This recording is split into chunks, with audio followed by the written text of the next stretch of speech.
विधिमंडळ परिसरातील हाणामारी प्रकरणात नितीन देशमुख आणि ऋषिकेश टकलेला पोलीस कोठडी सुनावण्यात आली। देशमुख आणि टकलेला सोमवारपर्यंत पोलीस कोठडी सुनावण्यात आली।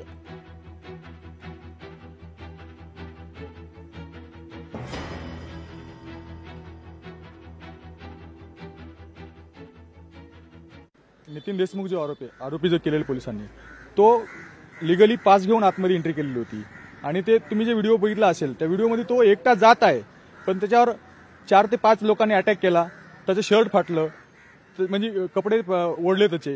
हे विधान भवनाच्या सभागृहात केलेलं आहे आणि त्याच्यावर अटॅक करून त्याला पण पोलिसांनी आरोपी केलेला आहे।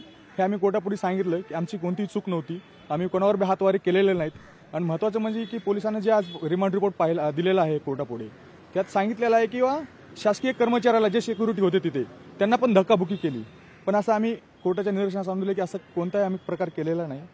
आणि आम्ही कोर्टाला कमीत कमी ज्युडिशियल कस्टडी सांगितली होती, पण शॉर्ट पेशी दिलेली आहे, सोमवारपर्यंत पोलीस कस्टडी दिलेली आहे।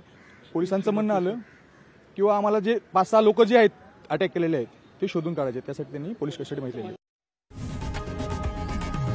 लोकशाही मराठी ऐका, पहा, जागरूक रहा।